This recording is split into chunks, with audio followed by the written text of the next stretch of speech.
کہ ابراہیم علیہ السلام اپنے لگتے جگر نور نظر اسماعیل علیہ السلام سے بطور مشورہ یہ فرماتے ہیں یا بنی انی ارا فی المنام انی اذبحک فانظر ماذا تری۔ ایک سوال ہوا، ایک مشورہ ہوا، اس کا جواب یہ ہے افعل ما تؤمر ستجدنی ان شاء اللہ من الصابرین۔ یہ جواب کون دے رہے ہیں؟ اسماعیل علیہ السلام۔ تو یہ ایک باپ کا سوال، ایک باپ کا مشورہ، اور ایک لگتے جگر نور نظر اسماعیل کا جواب، اور اس کا ایک سلام۔ ایک تو یہ اب اس سوال جواب میں کیا حکمتیں ہیں کہ سب سے پہلے اللہ کہ نبی ابراہیم علیہ السلام نے کہا یا بنی انی ارا فی المنام انی اذبحک، یہاں تک کوئی بات نہیں، فانظر ماذا تری۔ اس میں ایک سوال یہ ہے کہ ابراہیم علیہ السلام کو یہ بات حقیقت ثابت ہو گئی کہ اللہ رب العزت ابراہیم علیہ السلام کو خواب دکھا رہے ہیں، اور یہ خواب بالکل حق ہے، سچ ہے۔ اس کے باوجود اللہ کے نبی ابراہیم علیہ السلام اپنے بیٹے اسماعیل علیہ السلام سے یہ مشورہ طلب کیوں کر رہے ہیں؟ مشورہ طلب کرنے کی ضرورت کیوں ہے؟ کیا ایسا ہو سکتا ہے کہ ابراہیم علیہ السلام کے خلاف اگر مشورہ دے دیتے، اسماعیل علیہ السلام مشورہ یہ دیتے نعوذ باللہ کہ ہم ذبح نہیں ہوں گے، ہم یہ کام نہیں کریں گے، تو کیا ابراہیم علیہ السلام اس بات پر اٹل ہو جاتے کہ ہاں آپ جو مشورہ کیا ہم مان لیں گے؟ ایسا نہیں۔ تو یہ ایسا کیوں کیا گیا ہے؟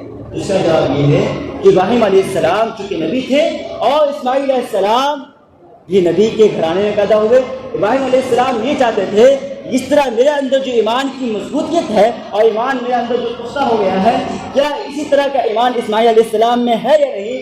اس طرح تعلق اللہ رب العزت سے میرا ہے، اسی طرح اسماعیل علیہ السلام کا ہے یا نہیں؟ یہ امتحان لینا چاہتے تھے ابراہیم علیہ السلام، اس لیے اسماعیل علیہ السلام سے یہ مشورہ طلب کیا کہ آپ کی کیا رائے ہے، آپ کی سوچ کیا ہے، آپ کیا چاہتے ہیں؟ کیونکہ ابراہیم علیہ السلام کے بیٹا اسماعیل علیہ السلام خاندان نبوت میں پیدا ہوئے، تو لہذا ان کا جواب بھی ایسا ہے۔ اس کے بعد امام شافعی علیہ الرحمۃ اس سلسلے میں یہ فرماتے ہیں ایک حکمت یہ ہو سکتی ہے کہ اسماعیل علیہ السلام جو یہ بات فرمائے ہوں گے وہ اس لیے ابراہیم علیہ السلام سے یہ بات اس لیے فرمائے ہوں گے کہ اسماعیل علیہ السلام کی زبان ہم یہ نکلوانا چاہتے ہیں کہ ابراہیم علیہ السلام جو کہے ہیں اسماعیل علیہ السلام کیا چاہتے ہیں، ان کے اندر صبر اور تسلیم کا کیا ماننا ہے، اور ان کی حکم اور جو حکم ملا اللہ رب العزت کی اس کی تکمیل کے اندر وہ کیا چاہتے ہیں، یہ زبان ان کی زبان سے نکلوانا چاہ رہے تھے، یہ الفاظ نکلوانا چاہ رہے تھے، اس لیے ابراہیم علیہ السلام نے اسماعیل علیہ السلام سے یہ سوال کیا۔ ایک سوال تو یہ ہوا۔ دوسرا سوال جو ابراہیم علیہ السلام کے جواب میں اسماعیل علیہ السلام نے فرمایا افعل ما تؤمر ستجدنی ان شاء اللہ من الصابرین، تو افعل ما تؤمر اس چیز کو کیجیے جس کا آپ کو حکم دیا گیا ہے۔ حالانکہ یہ بات ابراہیم علیہ السلام حکم کی کوئی بات نہیں آئی تھی، اسماعیل علیہ السلام سے بس یہ کہا گیا تھا کہ میں نے خواب دیکھا ہے، تم کو ذبح کرنا، لہذا تمہاری کیا رائے ہے۔ حکم کی کوئی بات نہیں آئی تھی کہ اللہ رب العزت نے آپ کو حکم دیا ہے ذبح ہونا، لہذا مجھے ذبح کرنا ہے، آپ کو بھی ذبح ہونا ہے، یہ کوئی بات نہیں آئی۔ اس کے باوجود اسماعیل علیہ السلام یہ کیوں فرما رہے ہیں ما تم اس چیز کا آپ کو حکم دیا ہے آپ اس چیز کو کریے۔ تو چونکہ اسماعیل علیہ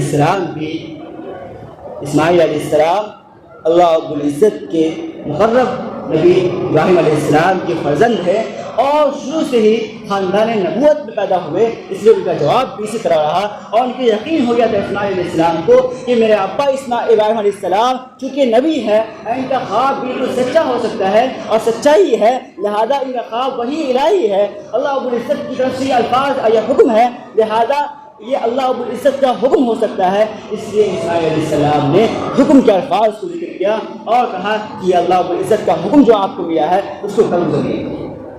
دوسری آیت آگے جو ہے افعل ما تؤمر ستجدنی انشاءاللہ، انشاءاللہ کا لفظ، تو اس سے یہ رسول اللہ ادا ہے کہ ابراہیم علیہ السلام نے ابھی اسماعیل علیہ السلام کی تربیت کس طرح ہوئی، ان کے اندر تواضع انکساری کس طرح رہی کہ اپنے کام کو اپنے اوپر نہیں ڈالا، بلکہ یہ سمجھا کہ ہم جو یہ کام کرنا چاہ رہے ہیں، اسماعیل علیہ السلام ابراہیم علیہ السلام جو یہ کام کرنا چاہ رہے ہیں، یہ اللہ رب العزت کی مشیت کو چھوڑ دیا کہ اگر اللہ رب العزت چاہیں گے تو یہ کام ہوگا۔ اس سے ہمیں یہ سبق ملتا ہے کہ ہر مستقبل کے کام کو، آئندہ کے کام کا اگر کسی چیز کا ہم ارادہ کرتے ہیں اس میں لفظ انشاءاللہ کا ذکر کرنا چاہیے۔